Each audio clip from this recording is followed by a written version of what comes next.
What's up, guys? That Really Gross Guy here with another Fashion Frame episode where we take a look at a Mother Nature Titania. Now, I like this Titania quite a bit. This is a Titania that I decided to kind of give it a natural feel, give it a Mother Nature type feel that includes, the greenery, the browns, the infested.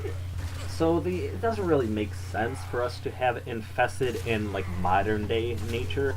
However, I wanted to kind of give this a nature feel far in the future when Warframes are around, because if you've noticed, the fish on the plains, the plant life on Earth still is a lot different than we see modern day. So I wanted to give this Mother Nature feel, something realistic to maybe the Warframe lore. So you'll see that this Titania does have the iliac shoulder pieces and leg pieces. Actually, I think I removed the leg pieces for something, the Pakal leg pieces, just because they look a little bit more like branches or some sort of, wood of some sort. So I kind of wanted to give them that kind of feel. But there's also that big old iliac Syandana on her back, and that's kind of your own personal preference. I do know that Titania, her back gets a little bit too congested from time to time, so I actually pull that Syandana off when I'm just not feeling it. And you could put something else on there. However, I feel like with all the stuff on her back, she's kind of a good bareback kind of Warframe. So you guys will see that when we go over the colors here in just a moment. But anyways, this coloration I think fits her very, very well. I love her colors. I love her theme. I love the idea of her, pixie, fourth ability. I absolutely love her fourth ability.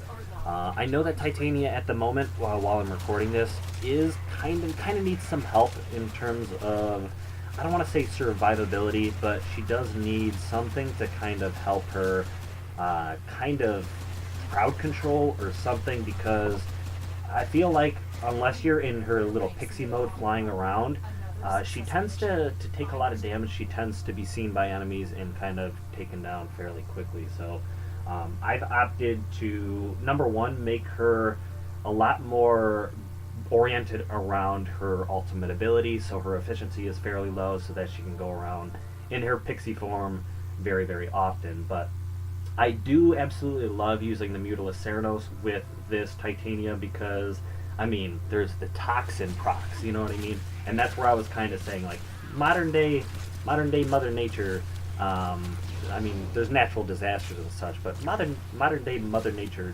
typically isn't out to kill us, but, it seems like in the future, everything is out to get you. So I feel like toxin just works. Toxin makes sense for Mother Nature in the far future when Warframes are around. So I felt like the Mutilus Ceranos would be a fantastic weapon for a dangerous Mother Nature type frame. So there you have it.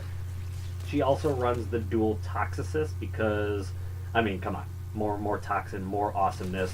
They actually are really, really great weapons in my opinion. I use them quite a bit, and I feel like they fit her aesthetic as well. So I'll be running those. I'm currently also running the dual Icors. You may not be too fond of the dual Icors. I think they're decent melee weapons, but I know that there are some infested Zaws that you could get your hands on, which might fit her a little bit better.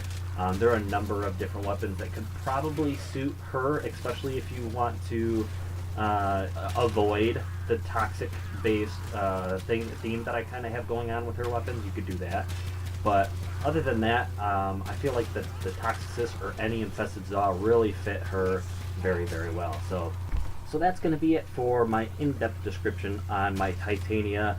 I would love it if you guys could drop a like on the video, and if you want to subscribe to see more content, that would be awesome as well.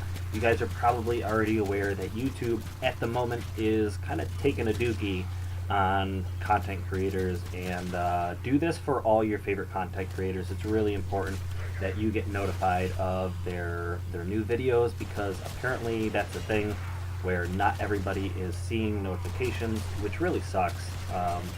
But Anyways, a lot of you guys do like to see my color design or my theme specifically, so I will be going over that right now so you can see what colors I have where. So here we are with a quick look-see around our Titania with our big iliac Syandana on. I am going to take off the Syandana so you guys can see specifically the way she looks without it. Their Syandana does have a little bit of a color differences because of that tan that's in there, so you can kind of see the two differences there. But I'm going to pull that off. I know you guys are not specifically here for the attachments, so we will bail on that. So there it is without the Syandana on her, and we will go back in and take a look at her colors. So what I do like to do is kind of do this battleship style grid thing so I can specifically tell you what colors are where and why. So her primary color is going to be in the Grenier palette. It is going to be I4. If you count down to I and over to 4, you'll get that. Her secondary is going to be also in the Grenier palette, which is going to be E4, which is a dark brown. Once again, we are kicking in. E4 is going to be her third color. I wanted to keep those two very similar. Same thing, we're going down, except this one is going to be F4 to get another bit of a brown. And lastly, her energy color is actually in the classic palette. This is not necessary, but I actually prefer this color green over many of the others. You could come down into the Infested palette, and there are a few colors such as these dark or kind of faded greens that do her justice. If you've been around for St. Patty's Day, you can also pick up some of these other greens if you feel like that green fits your style as well. Shamrock was a free color palette pretty much, so there's that opportunity there. So I did want to keep these browns on the same palette, and it's kind of okay because some of them are more metallic than others, some of them are more matte than others. So they actually, even though they are the same brown on the palette, they actually look different on the frame. So there you have it. That's the way it is. So I appreciate you guys coming and stopping by. That has been my Mother Nature Titania. Thank you guys for watching. I do have her in Solstice. If you do not have Solstice, you can jump in, get the basic Titania coloration, and it doesn't change that much other than those really fancy colors on her, like her abdomen and whatnot. There are little slight differences other places, and if you want to go and get the Unseelie skin, you can also do that and check those out. I do know there's another Titania skin coming very, very soon, so you could also choose that. But that's going to be it for me. Thank you guys so much for watching, and I hope to see you guys again in another video. Blah!